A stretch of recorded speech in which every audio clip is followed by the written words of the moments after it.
দীঘা মোহনা সর্বস্তরের ব্যবসায়ীবৃন্দ ও মৎস্যজীবী বন্ধুগণকে জানাই, গত 2/7/2026 তারিখে জয় মা কালী নামিত ফিশিং লঞ্চ 15 জন মৎস্যজীবী নিয়ে ফিশিং এ যায়। গত 5/7/26 তারিখ পর্যন্ত লঞ্চটির সাথে যোগাযোগ ছিল। তারপর প্রাকৃতিক দুর্যোগের কারণে লঞ্চটির সাথে যোগাযোগ বিচ্ছিন্ন হয়। এরপর শুরু হয় লঞ্চটির অনুসন্ধান।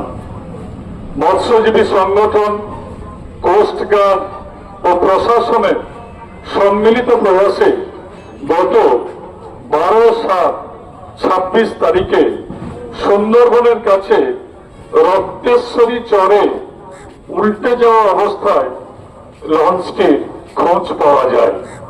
তারপর লঞ্চটিকে দক্ষিণ 24 পরগনার দুটি লঞ্চের সাহায্যে সীতারামপুর ঘাটে টেনে নিয়ে আসা হয়। লঞ্চটিতে 10 জন মৎস্যজীবীর মৃতদেহ উদ্ধার করা হয়েছে এবং 5 জন এখনো নিখোঁজ রয়েছেন। উদ্ধার হওয়া মৃতদেহগুলি বিকৃত হয়ে যাওয়ায় তাদের পরিবারের পক্ষে শনাক্ত করা সম্ভব হয়নি। আগামী দিনে ডিএনএ টেস্টের মাধ্যমে শনাক্তকরণ হবে।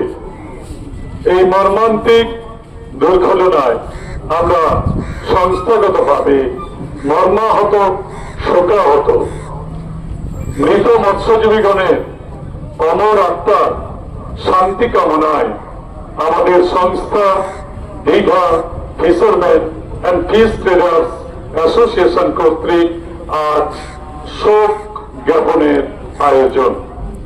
প্রারম্ভে শহীদ বেদিতে পুষ্পমাল্য অর্পণ করে শোক জ্ঞাপন করছেন আমাদের সংস্থার সভাপতি মাননীয় প্রণব কুমার কর মহাশয়। অত্যন্ত মর্মান্তিক দুর্ঘটনা। আমাদের ব্যবসায়িক জীবনে এত বড় দুর্ঘটনার মুখোমুখি আমরা আজও পর্যন্ত হইনি। আমরা শোকাহত, মর্মাহত, শোক সন্তপ্ত পরিবার বর্গকে আমরা জানাই সংস্থার পক্ষ থেকে গভীর সমবেদনা। এরপর শহীদ বেদিতে পুষ্পমাল্য অর্পণ করে শোক জ্ঞাপন করছেন আমাদের সংস্থার সম্পাদক শ্যাম সুন্দর দাস মহাশয়।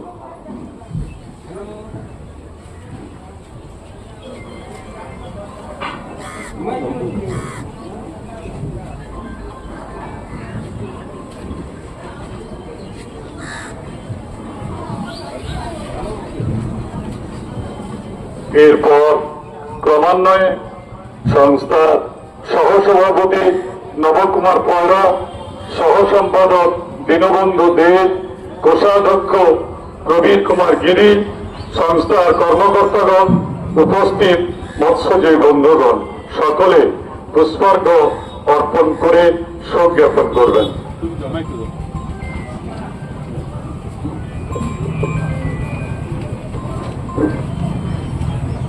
এখন পুষ্পস্তবক প্রদান করছেন আমাদের সংস্থার সভাপতি মাননীয় নবকুমার পয়লা মহাশয়।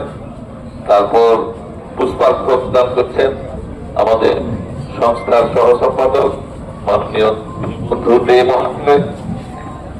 তারপর পুষ্পার্ঘ্য প্রদান করছেন আমাদের সংস্থার কোষাধ্যক্ষ প্রবীর কুমার গিরি মহাশয়।